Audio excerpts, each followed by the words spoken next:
형님, 제가 요즘에 원빈 성대모사를 하고 있어요. 아, 정말? 원빈? 그거 잘해야 돼. 하지 마. 왜 하지 마요? 안 어울리잖아. 비슷하잖아, 되게 비주얼이. 해봐. 보여드릴게요. 그 아저씨란 영화 거기서 거의 마지막쯤이에요. 한 번만. 한 번만 안아보자. 한 번만. 똑같죠? 안아줘라. 완전! 너 개그맨이다. 완전 개그맨. 이정규랑 개그맨이야. 똑같아. 아, 무슨 소리예요? 아니, 정규야. 비주얼도 이렇게 똑같고 목소리도 똑같잖아요, 지금. 어디가? 이런 말 하고 싶지 않은데 막 그냥 막 그냥 아, 왜요? 왜 세상은 공평하지가 않은 거야?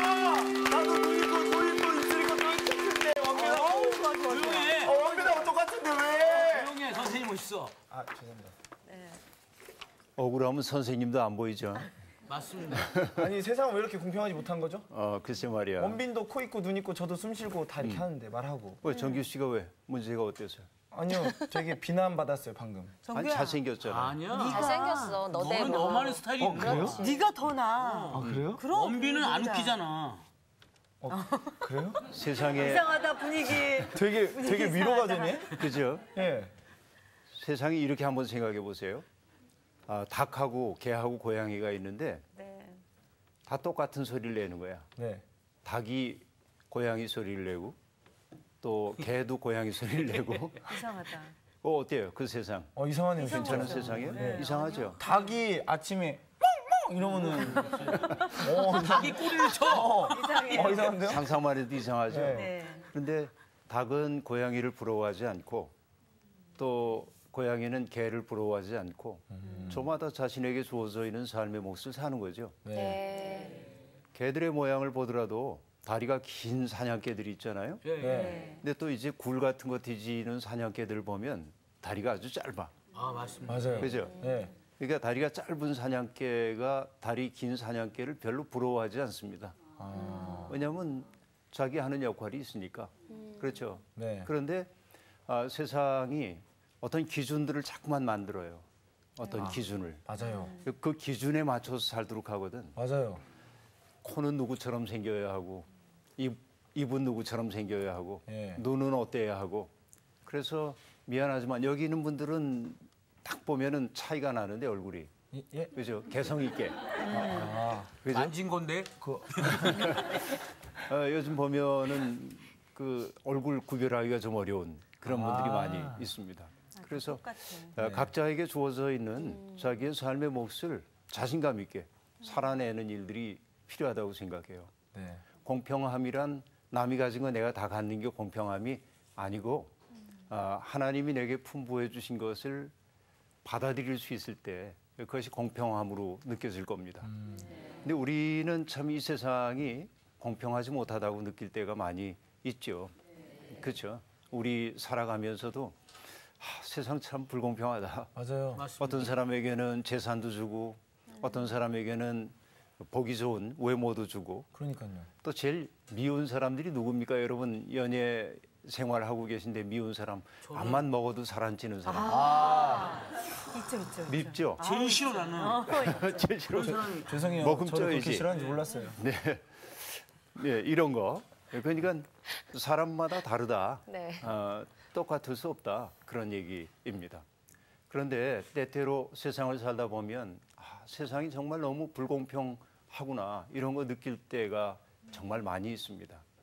특별히 우리가 지금 욥을 공부하고 있기 때문에 욥이 보고 있는 세상의 모습은 바로 공평함이 없는 세상 그 자체라고 얘기할 수 있겠습니다. 오늘 수업 욥기 13강 공평함이 없는 세상을 탄식하다. 오늘 우리가 보게 되는 본문은 욥기 20장부터 공부를 해나가게 될 겁니다. 욥의 세 친구 이름 기억나나요? 네. 안 보고도 얘기할 수 있어요? 소발. 엘리바세. 엘리바스. 그렇죠. 빌닷. 또 빌닷. 네 분이 합쳐가지고 맞췄어요. 다행이다. 다행이죠. 그 얘기한 순서대로 얘기하자면 엘리바스, 빌닷, 소발 그 세 사람이었습니다. 이제 성경 퀴즈에도 맞출 수 있죠. 네, 그럼 맞춰야죠. 네. 네. 그런데 이 엘리바스 같은 사람이나 빌닷 같은 사람들이 처음에는 좀 점잖게 얘기를 했어요. 욥에게 고통당하고 있는데 충분히 그 아픔을 이해한다. 하지만 이 세상에 죄 없이 망한 사람 없는 것처럼 너도 뭔가 좀 문제가 있어서 이런 어려움을 겪는 거야. 그런데 참회하고 주께로 돌아오기만 하면 주님이 은총 주실 거야. 이렇게 이제 부드럽게 얘기를 해나갔습니다. 근데 욥이 얼른 그 얘기를 수용하지 않죠. 내가 뭘 잘못했는데 내가 잘못한 걸 알게 해주면 수용하겠다. 그래서 그렇게 얘기하죠. 그러자 친구들도 언어가 조금씩 거칠어지기 시작합니다.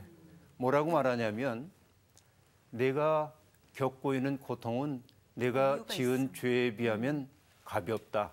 이렇게 얘기합니다. 그리고 악인들이 어떻게 멸망당할 것인지에 대한 이야기를 아주 거칠게 얘기를 하고 있습니다. 그렇죠. 이게 참 고통스러운 일입니다. 심지어는 건드리지 말아야 할 것도 있거든요. 세상 살다 보면. 어렸을 때 우리 친구들하고 싸우죠. 그래서 서로 이제 욕 배틀을 하는 거야.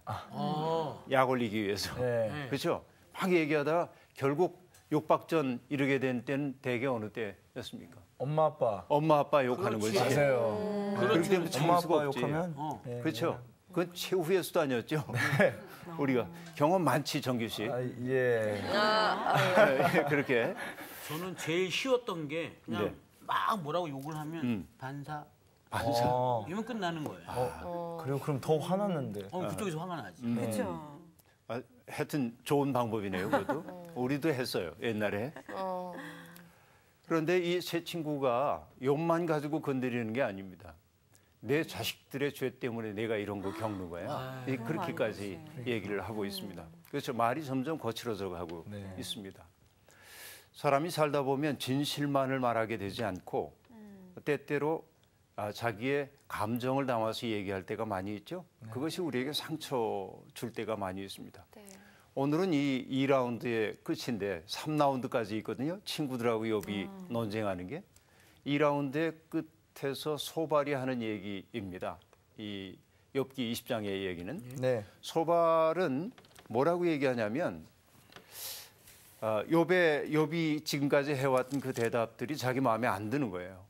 그래서 정말 듣자 보다 보니 정말 네가 못할 소리가 없구나. 그래서 그렇게 소발이 얘기를 하고 있습니다. 그래서 여러분 우리가 한 말씀 좋아하는 분들이 주로 사용하는 단어들이 있습니다.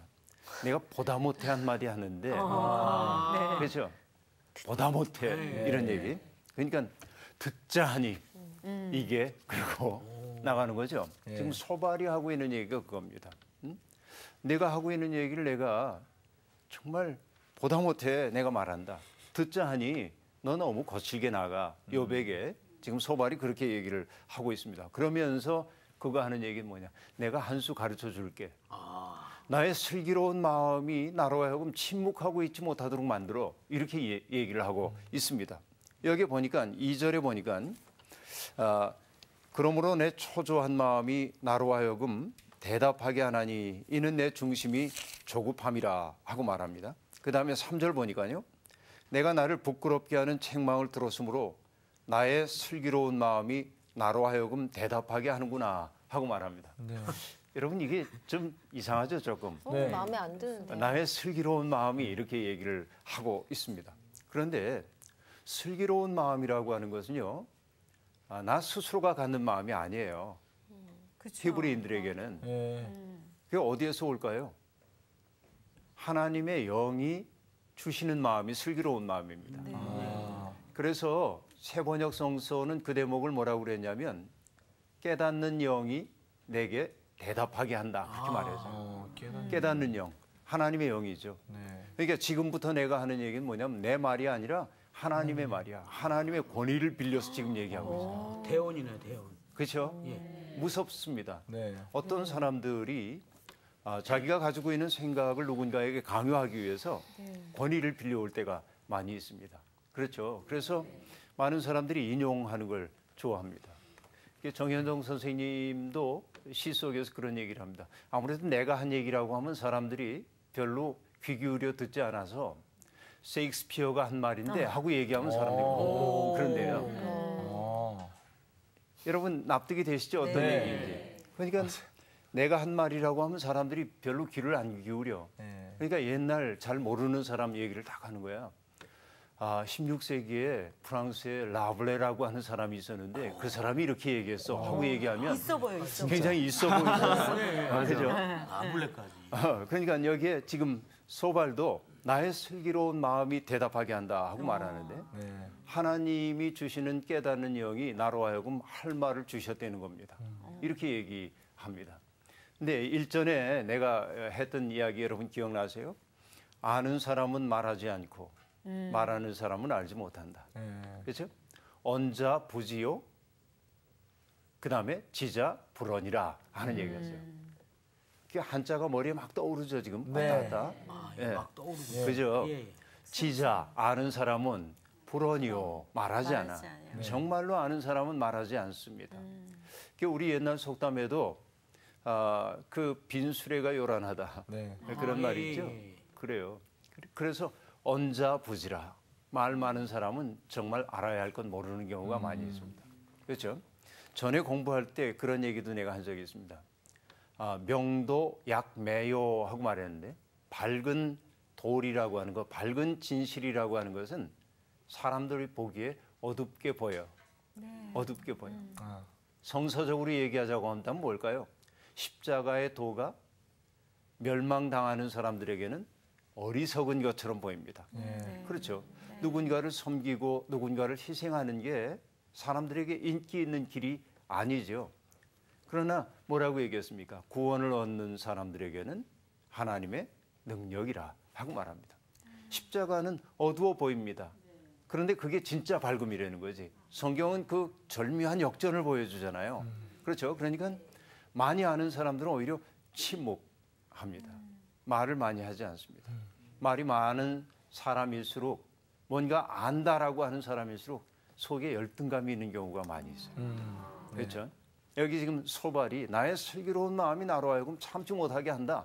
그럼 이제 우리 소발의 슬기로움을 그게 어떤 건지 네. 한번 좀 살펴볼 필요가 예. 있습니다. 뭐라고 말하냐면 5절에 보니까요. 악인이 이긴다는 자랑도 잠시요 경건하지 못한 자의 즐거움도 잠깐이니라 이렇게 말합니다. 한마디로 얘기하면 악인이 현실 속에서 승리하는 것처럼 보이지만 그들이 경험하고 있는 승리라고 하는 것은 일시적일 뿐이다. 여러분 소발의 말이라고 해서 다 그런 말은 아니고 이거 우리 받아들일 수 있죠. 이 말 옳은 얘기 같습니다. 악인이 승리하는 것처럼 보이지만 그건 일시적이다. 여러분 세상에서 아주 유명했던 사람들이 있죠.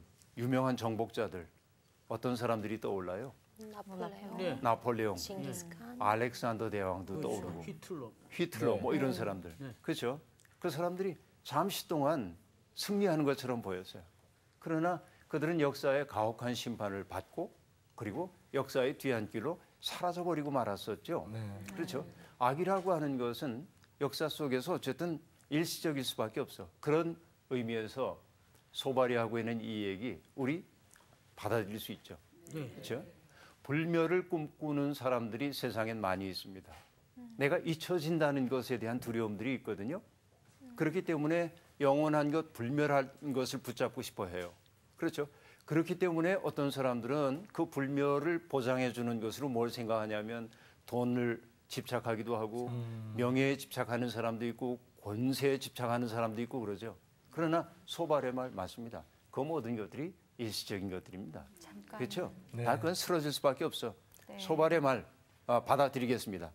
그 다음에 뭐라고 말하냐면 경건하지 못한 그 자녀들에 대한 이야기가 나오는데요. 10절에 보니까 그의 아들들은 가난한 자에게 은혜를 구하겠고 그도 얻은 재물을 자기 손으로 도로 줄 것이며 하고 말하고 있는데 그 악한 자들의 자녀들이 어떤 운명을 맞이하게 될지에 대한 얘기를 하고 있거든요. 달리 얘기하면 이 얘기는 뭐냐면 가난한 사람들에게 자녀들이 가가지고 용서를 구해야 하는 때가 온다는 겁니다. 그 얘기는 뭐죠? 아버지가 누리고 있었던 부유함이 가난한 자들에 대한 착취에서 얻어진 것이기 때문에 가가지고 그 착취당했던 이들의 자녀들에게 가서 용서를 구해야 할 때가 온다. 그리고 그들에게 빼앗은 것을 배상해야 할 때가 올 것이다 하는 얘기입니다. 네. 그렇죠. 이것도 어떻게 보면 사회적 정의가 회복되고 있는 것처럼 보입니다. 그렇죠.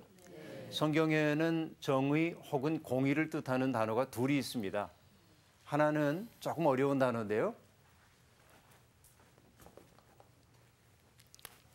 미슈팟. 팥이라고 해서 우리 먹는 거 아닙니다. 받침이 달라요. 미슈팟이라고 하는 건데 이 미슈팟은 법관이 법에 따라 공정하게 재판하는 것을 의미해요. 법적 정의입니다. 이것은 법적 정의예요. 그러니까 법적 정의니까 잘못을 저지른 사람이 부유하거나 혹은 가난하다고 해서 편들어 주지 않는 거죠. 네. 어떻게 보면 우리 사회에도 미슈팟이 살아 있어야 합니다. 그렇죠. 조금 갖지 못한 사람들이 잘못 저질러도 그건 잘못이니까 어쨌든 법적 제재를 가할 수밖에 없죠. 그런데 사람들이 슬프게 생각하는 건 뭡니까? 힘 좀 있고 권력 가진 사람들은 큰 잘못 저질러도 별로 처벌받지 않아. 그럼 굉장히 속상하잖아요. 네. 미슈팟이 무너져 있는 세상입니다. 그런데 이런 미슈팟도 있지만 성경에서는 제다카라고 하는 제다카라고 하는 정의도 있습니다. 이건 뭐냐면 제다카라고 하는 것은 이런 것이에요. 회복적 정의 그렇게 말해요. 이건 어렵다. 회복적 정의. 회복적 정의. 자, 어떤 얘기냐면 이렇게 볼 수 있어요. 내가 재산이 많아서 나는 먹을 것이 넉넉합니다. 그런데 내 옆에 있는 이웃들이 너무 가난해졌어요. 네. 부모님이 일찍 돌아가셨다든지 네. 혹은 병에 걸렸다든지 어려워졌어요. 그래서 살림의 형편이 점점 어려워집니다. 쪼그라들고 있습니다. 그렇죠. 인간 세상에서는 그 운명이라고 받아들일 수 있습니다. 그러나 하나님의 세계에서 하나님이 원하는 건 뭐냐면 그들도 안심하고 살 수 있길 소망하는 거예요. 네. 그래서 하나님이 원하는 법은 하나님의 또 다른 법은 뭐냐? 가진 사람들이 가지지 못한 사람들에게 나누어 줘서 그로 하여금 인간답게 살 수 있도록 돕기를 원합니다. 그 정의를 제다카라고 말하고 무너졌던 사람들이 회복되는 것을 원하는 거예요.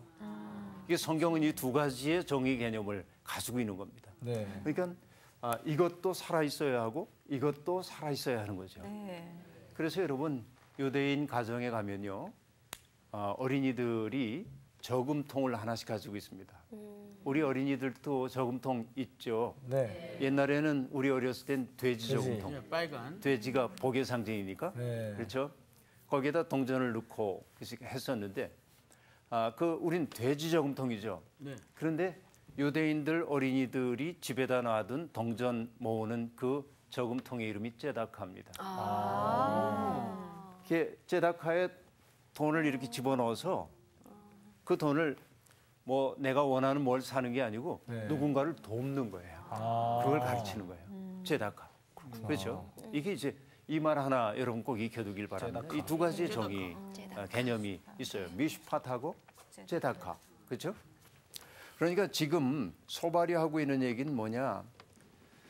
내가 가난한 사람들을 착취해가지고 부유함을 누렸다고 한다면 그 부유함의 대가를 내 자식 때라도 반드시 치러야 한다 하는 얘기입니다. 정말 이런 정의가 이루어지는 세상이면 좋겠어요. 소발의 말 우리 받아들이겠습니다. 여기에서. 네. 그다음에 그 하는 얘기가 이렇게 얘기를 하고 있습니다. 12절에 보면요. 그는 비록 악을 달게 여겨 혀 밑에 감추며 아껴서 버리지 아니하고 입천장에 물고 있을지라도 이렇게 말합니다. 다시 말하면 악한 자는 어떤 사람이냐면요. 악의 달콤한 맛을 즐기는 사람입니다. 악이라고 하는 게 달콤한가요? 달콤하죠. 왜 그러죠? 쉬워요. 그래야지 사람들이 다가가니까. 여러분, 악을 해가기가 쉬워요.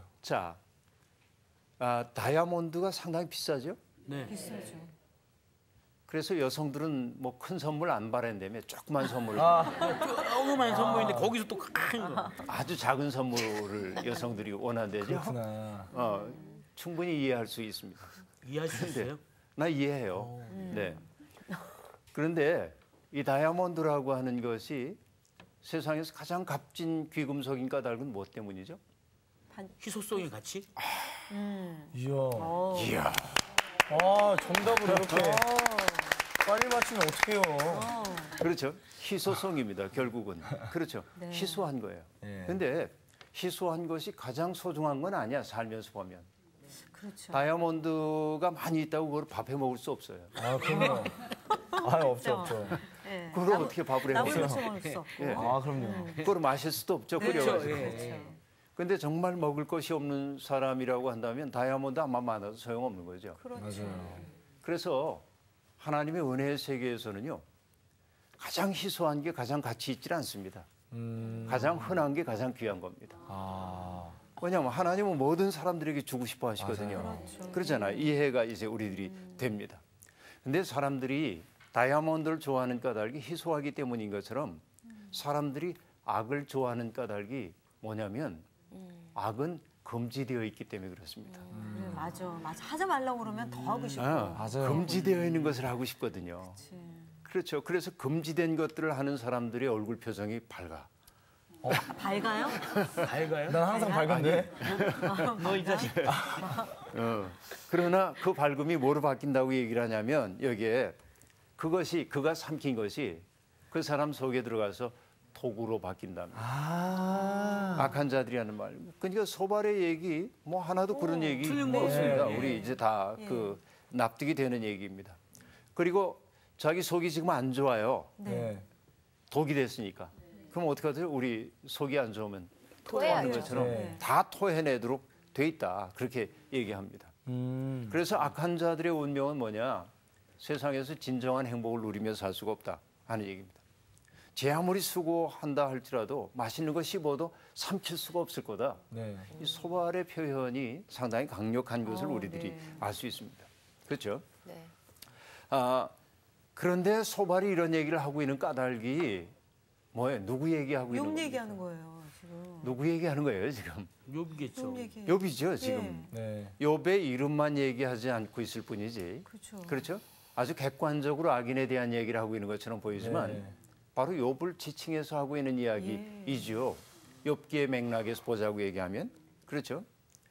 너는 악한 사람이었기 때문에 일시적으로 승리한 것처럼 보였지만은 사실은 너의 영화로운 때는 지나갔어 하는 얘기. 네. 그리고 내 자녀들이 이제 다 배상하게 된 그런 때가 올 거다. 거예요. 네. 물론 그렇게 이제 얘기하고 있고요. 너 악한 내가 남들에게 착취했던 모든 것들을 돌려줘야 하는 그때가 반드시 오도록 돼 있다. 이렇게 얘기하고 있습니다. 여러분 이게 소발이 이제 그 욥을 야단치기 위해 했던 말이죠. 그리고는 소발의 얘기가 뭐라고 얘기하냐면 결국 악인들은 평안을 누릴 수가 없다. 그런 얘기입니다. 평안을 누릴 수가 없다. 평화를 뜻하는 여러분 히브리어 하나 아시죠? 네. 샬롬. 또 형이 맞췄죠. 내가 하려고 했는데. 나는 그냥 나오는 거 어떡하니? 다시 물어볼게요. 네. 평화를 뜻하는 히브리어가 뭐죠, 정규 씨? 샬롬이요. 아유, 나가 하려고 했는데. 아유, 얄미운 기대를 샬롬. 했어요. 네, 샬롬이죠. 네. 네. 근데 샬롬이라고 하는 말을 평화라고 옮겨놓는 것이 그다지 적절치는 않습니다. 왜냐하면 평화라고 하는 말은 우리 흔히 전쟁이 없는 상태, 갈등이 없는 상태를 주로 뜻하잖아요. 네. 우리 그렇게 보죠. 그런데 정말 평화로울 때는 언제냐면 이런 때입니다. 샬롬이란 말을 우리말로 옮길 때 제일 좋은 말이 나는 안녕이라고 생각해요. 안녕. 안녕하세요. 우리 그러잖아요. 네. 그렇죠? 평안할 안자에다 영은 마음의 평안함을 뜻하는 단어이거든요. 근데 내가 안녕하기 위해서는 어떻게 해야 합니까? 간밤에 잠도 잘 자야 안녕한 거예요. 네. 그렇죠? 자식 속색이지 말아야 합니다. 먹을 거 있어야 되죠. 아프지 말아야 돼요. 네. 그렇죠? 그리고 내 마음 괴롭히는 게 없어야 돼요. 네. 그렇죠? 나를 너무 분주하게 몰아치는 일도 없어야 합니다. 이게 안녕한 상태죠. 네. 그렇죠? 그러니까 샬롬이라고 하는 말은 평화 이래서 뭔가 분쟁의 상황 끝난 상태로 되는 것보다는 주님이 우리에게 주시는 샬롬이라고 하는 건 뭐냐? 안녕한 거야. 안녕. 그러니까 삶 그 자체가 느긋하고 행복하고 이런 상태가 성경이 얘기한 샬롬이에요. 이게 역사는 그 샬롬을 향해 가는 과정이거든요. 네. 그런데 이 약한 자들은 그 샬롬을 누릴 수 없답니다. 그거 우리 충분히 느낄 수 있습니다. 그러면서 소발이 하는 얘기가 뭐냐면 하나님의 진노는 집요하다 그 얘기야. 하나님에게 밉보인 사람은 하나님 그냥 넘어가는 법이 없다는 거예요. 그러니까 하늘이 그의 죄악을 드러내고 땅이 그를 대항하여 일어설 것이라고 얘기하고 있습니다. 자, 욥이 겪고 있는 모든 고통이라고 하는 거 따지고 보면 하나님을 거스렸기 때문에 하늘이 그의 죄악을 드러낸 거고 땅이 그를 대적하여 일어난 격이다. 소발이 이렇게 얘기를 하고 있네요. 여러분, 우리가 욥기 공부하면서 전부터 해온 얘기지만 옳은 이야기도 맥락에 맞게 해야 합니다. 맞아요. 그렇죠. 네. 그 옳은 말 때문에 속상한 경우가 많이 있어요. 네. SNS에 보니까요, 어떤 분이 그렇게 썼대요. 여자분인데 운전하고 가다가 조금 실수를 해가지고 사고를 냈어요. 네. 그러니까 다행히 피해자가 좋은 사람이었어요. 그래서 자기 몸 다치지 않았다고 괜찮다고 그러고 괜찮으시냐고 참 점잖은 분이죠. 네. 남편에게 어쨌든 전화했어요. 남편이 달려왔습니다. 그리고 야단치는 겁니다. 조심해서 운전을 해야 되지. 막 이렇게 얘기를 해요. 네. 맞는 얘기죠. 네. 조심해서 맞아요. 운전해야 돼. 네. 조심해서 운전해야죠. 근데 아내가 듣고 싶은 건 그 말이 아니잖아요. 그렇죠. 그렇죠. 예. 그러니까 모든 옳은 말이 네. 항상 좋은 건 아니야. 그렇죠. 예. 그렇죠. 소발의 말이 옳지만 맥락에는 안 맞았어. 네. 지금 그런 거입니다. 욥이 지금 그래서 욥이 지금 하는 말입니다.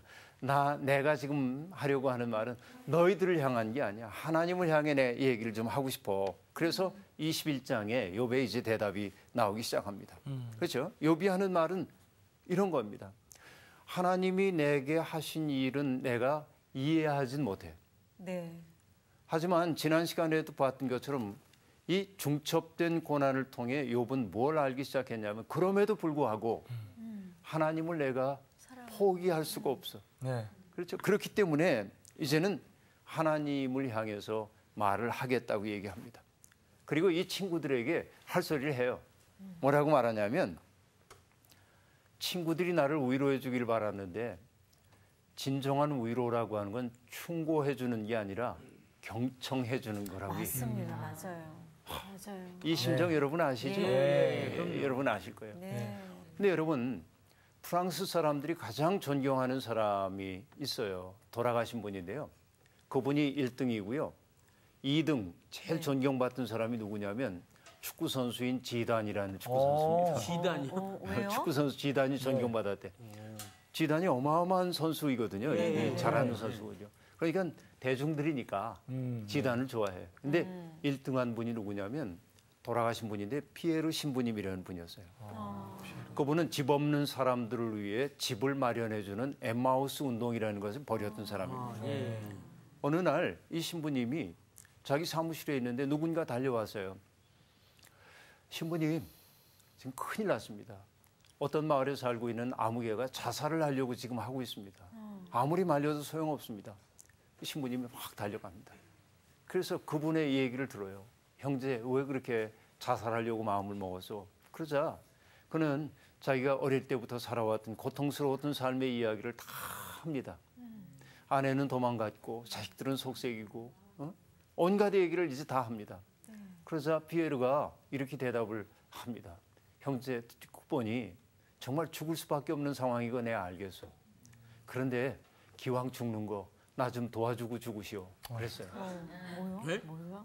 뭐라고 얘기를 했냐면 내가 가난한 사람들을 위해서 집을 지어주고 살 자리를 마련해주고 싶은데 일할 사람이 없는데 기왕 죽기로 했으니 나를 좀 도와줘. 일 좀 하고 죽으시오. 죽으려고 하는데 그런데 말 못해. 정말 재미있는 것은 뭐냐면 이 사람이 엠마우스 운동의 초창기에 가장 중요한 멤버가 돼요. 나중에 뭐라고 고백을 하냐면 이렇게 고백합니다. 만약 그때 신부님이 내게 돈 몇 푼 쥐어주면서 네. 희망을 가지라고 얘기하면 자기는 죽었을 거래요. 나에게 필요한 것은 삶의 방편이 아니라 삶의 의미였다는 겁니다. 네. 그렇죠. 그러니까 진짜. 그 신부님이 그를 초대한 것이 뭐예요? 삶의 방편을 주는 게 아니에요. 직업을 준 거 아닙니다. 그렇죠? 돈을 준 거 아닙니다. 뭘 줬어? 삶의 의미. 의미를. 그 의미라고 하는 건 나만을 위해 사는 게 아니에요. 네. 그렇죠? 누군가에게 도움이 될 때 우리의 삶이 의미 있게 되거든요. 네. 그렇죠. 그래서 나는 입버릇처럼 하는 얘기가 있습니다. 사람은 밥만 먹고 사는 게 아니라 의미를 먹고 살아요. 네. 내 삶이 의미 있을 때 나는 고통도 얼마든지 견뎌나갈 수가 있습니다. 네. 그렇잖아요. 그러니까 똑같은 어려움이 내게 다가와도 그것이 무의미하다고 할 때는 그거 견디기 어려워요. 여러분 도스토옙스키라고 하는 러시아 소설가 아시죠? 네. 아이고. 죄와 벌. 맞았어. 오. 맞췄어. 맞았어요? 맞았죠? 맞았죠? 네. 읽었어요? 그게 문제야. 저는 그 죄와 벌에서 맞아요. 벌이 그 나는 벌인 줄 알았어요. 이 도스토옙스키가 젊은 시절에 그 황제에 반대하는 어떤 모임에 참여했다가 사전에 발각돼 가지고 사형 선고를 받고 사형대 앞에 섭니다. 막 이제 거총하고 막 죽이려는 찰나에 황제의 사면장이 떨어져 가지고 이제 죽음의 공포에서 시베리아로 유형을 가거든요. 거기에 옴스크라고 하는 곳으로 이제 갑니다. 거기에서 지내는데 거기에서의 경험을 기록한 책이 죽음의 집의 기록이라고 하는 책이 있어요. 그 책에 읽다 보면 어떤 얘기가 나오냐면 사람을 가장 황폐하게 만드는 방법이 있답니다. 그건 뭐냐? 사람을 힘들게 만드는 게 황폐하게 만들질 않습니다. 무의미한 일을 반복하게 하는 게 사람을 황폐하게 만드는 거예요. 예를 들어서 여기 파라고 그래서 팠어요, 열심히. 네. 장독이라도 묻으면 좋겠는데 그쵸. 다 파고 났더니 묻으래. 다시 묻으래. 또 묻었어요. 그랬더니 또 파래요. 어머. 미치죠. 그럼요. 무의미한 일. 반복하도록 만드는 의미 거죠. 없는 일. 의미 없는 일. 그렇잖아요. 그런 거예요. 그러니까 정말 중요한 것은 뭐냐. 아까 피에르 신부가 들려줬던 그 얘기처럼 삶의 방편이 아니라 삶의 의미가 필요한 사람들이 있거든요. 네. 그러니까 지금 욥에게 필요한 것은 옳은 말 해주는 친구가 아니라 욥의 마음 아픈 사정을 충분히 헤아려주고 경청해주는 사람인 거죠. 맞아요. 내 심정 내가 알아. 네. 이제 그 얘기죠. 그것입니다. 그래서 선한 일을 한 사람은 복을 받고 악한 일을 한 사람은 벌을 받는다고 하는 그런 인과응보가 작동되지 않는 현실 아닙니까 지금 욥에게 있어서 그렇죠? 네. 그러니까 세상이 너무 소름 끼치게 무서워지기 시작한 것입니다. 그래서 욥이 본 세상을 하나님 앞에 얘기하는 겁니다. 어찌하여 악인은 자신은 물론 자자손손 대대로 번영을 누립니까? 아까 소발은 악인들은 자기도 망하고 자식도 망한다고 얘기를 했는데 욥은 지금 뭐라고 얘기하냐면 내가 보니까 안 그렇더라 세상이. 악한 사람들이 자자손손 번영을 누리더라. 하나님의 심판의 손이 그들 위에 임하지 않는 것처럼 보이더라. 정말 그런 거 느낄 때 있죠? 있어요. 어찌하여라고 하는 얘기입니다. 그 악인들은 하나님에 대한 경외심조차도 없습니다. 자기들이 누리고 있는 그 성공을 자기 힘으로 얻었다고 생각합니다. 그런 사람들이 있습니다. 현실이 납득하기 어려워요. 악인들의 등불은 꺼지는 법이 없습니다. 재앙조차 비껴가는 것으로 보이기 시작합니다. 그렇죠. 죄악이 후손에게까지 영향을 미친다. 우린 그렇게 믿고 있습니다만 그렇죠. 내가 선한 일을 하면 성경은 뭐라고 얘기하냐면 자손 수천 대 이르기까지 복을 주신다고 얘기를 했는데 이게 작동 잘 안 되는 경우가 있어요. 일제시대 때 친일파로 승승장구했던 사람들의 자식들은 지금도 좋은 대학 나오고 높은 자리 가서 잘 지내고 독립운동을 했던 분들의 자제들은 가난하고 예. 아버지가 그 일에 투신했으니까 배우지 못하고 그래서 여전히 어렵고 생각해 보면 세상에 공의가 없는 것처럼 느껴지잖아요. 네. 이게 솔직한 심정 아닙니까? 그런데 더 기가 막힌 건 뭐냐면 그 악인들이 죽을 때까지도 기력이 정정해. 아이고. 이런. 좋은 거 많이 먹어서. 그렇죠? 건강하시고. 그럴 수 있네요. 죽을 때도 평안하게 죽더라 하는 얘기입니다. 다 그런 건 아니지만 그럼 요번 특별한 상황들을 지금 얘기하는 겁니다. 억울하니까. 그리고 그들의 무덤은 화려하게 꾸며지고요. 그렇죠? 수많은 조문객들이 찾아오더라 하는 얘기입니다. 근데 세상에는 고통스럽게 살다 고통스럽게 죽는 사람이 참 많아. 이해할 수가 없어요. 그렇죠? 욥이 이렇게 얘기합니다. 근데 여러분 여기에 문득 우리들이 깨달아야 하는 것이 있습니다. 그게 뭐냐? 조금 전까지만 해도 욥은 자기의 고통에 집착하고 있었어요. 그랬죠. 네. 그런데 욥은 지금 자기의 고통을 통해 뭘 보기 시작했어요? 공평함이 없는 세상의 모습을 보기 시작합니다. 그러니까 공평함이 없는 세상에서 고통받고 있는 인류가 눈에 보이기 시작하는 거예요. 이제 여러분 이것이 고통이 주는 유익입니다. 때때로. 고통을 겪어보지 않은 사람은 다른 사람의 고통에 대해서 납득하지 못할 때가 많이 있습니다. 내가 어려움을 겪으니까 먼저 내 어려움에 집중하지만 시간이 지나면서 나의 고통이 인류가 겪고 있는 보편적 고통처럼 보이기 시작하는 거예요. 눈물겨운 거예요, 현실이. 욥은 거기에 눈을 뜨기 시작했다 하는 얘기입니다. 그래서 욥은 고통받는 이들과 자기를 일치시킵니다. 우리가 그런 분을 한 분 알고 있죠? 고통받는 이들과 자신을 일치시켰던 분. 예수 그리스도.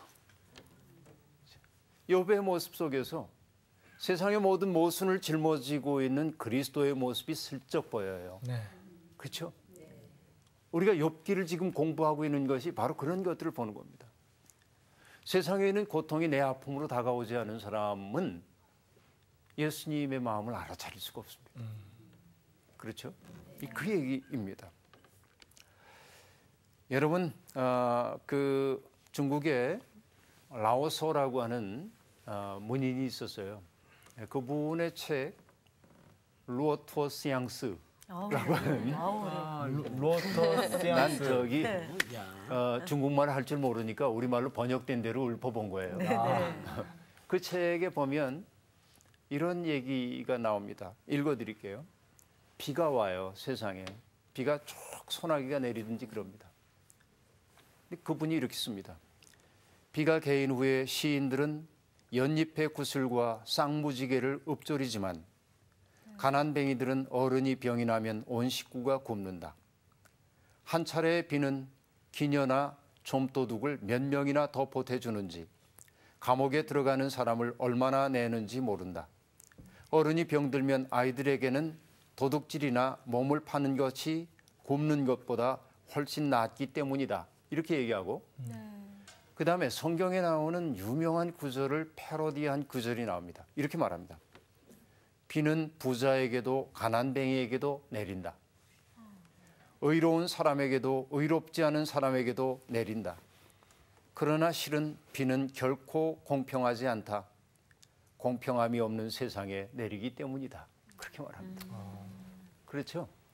자연재해라고 하는 것이 공평해요. 네. 그 사람 많이 배웠다고 혹은 배우지 못했다고 자연재해가 사람 가리지는 않죠. 그러나 우리는 뭘 하냐면 자연재해에 취약한 곳에 대개 취약계층들이 살고 안전한 곳에 대개 넉넉한 사람들이 살아요. 세상에 공평함이 없기 때문에 해와 비는 사람을 가리지 않고 내리지만 공평함이 없는 세상에 내리기 때문에 그것이 차별을 만들어내기도 하는 거죠. 이것이 아파지는 거죠. 욥은 바로 그 아픔의 세계에 눈을 뜨고 있는 거예요. 자신의 고통을 통해서. 이전에 욥은 뭐냐면 고통받는 사람들을 보면 안 됐다 그러고 자기의 가진 것 가지고 나눠주는 사람이었습니다. 그런데 욥은 비로소 뭐예요? 고통받고 있는 인류와 자신이 한 몸이라는 것을 알기 시작해요. 대단한 이제 발전인 것을 알 수 있습니다. 그렇죠? 바로 이것이 소발의 말에 대한 욥의 응답이 갖고 있는 의미 세계였습니다. 네. 뭐 질문 있습니까? 그 질문은 아니고요. 네. 저는 느끼는 게 네. 그 친구들의 이야기를 들을 때 맨 처음에는 얘는 왜 이래? 이러다가는 나중 돼서는 제 모습을 계속 돌이켜봐요. 네. 내가 그러진 않았는지. 그렇죠. 네. 그러면서 욥을 배우면서 그래서 그걸 느끼고 있는 것 같아요. 때때로 예 말씀하시죠. 엘리바스, 뭐 소발 다 친구들은 계속 똑같은 말들을 반복해서 하고 있는데 변화되는 사람은 욥은 계속 변화되고 있는 거예요. 미란 씨 야 진짜 맞았어요. 처음에는 화가 났고 니들 왜 그래? 그랬는데 자신의 고통만 생각하다가 점점점 주위를 살피게 되고 그러니까 하는 사람은 말은 똑같이 했지만 받는 사람이 다르게 받아들이면서 변화되고 있잖아요. 그러니까 정말 현실적인 고통이 자기에게 왔기 때문에 나의 아픔과 슬픔이 인류가 안고 있는 슬픔과 아픔을 껴안을 수 있게 만든 거죠. 지금. 네. 이것이 믿음의 성숙이에요. 네. 진짜. 그래서 믿음을 갖고 산다고 하는 것은 세상에 있는 아픔이 전혀 내게 아픔으로 다가오지 않으면 나는 예수와 무관한 사람이라고 볼 수 있어요. 네. 하나님의 마음을 알아차려야 돼요. 하나님은 세상의 고통 때문에 아파하거든요. 예. 그 아픔을 욥이 비로소 알기 시작한 거예요. 네. 예, 오늘 얘기 여기까지 하겠습니다. 네. 고맙습니다. 감사합니다.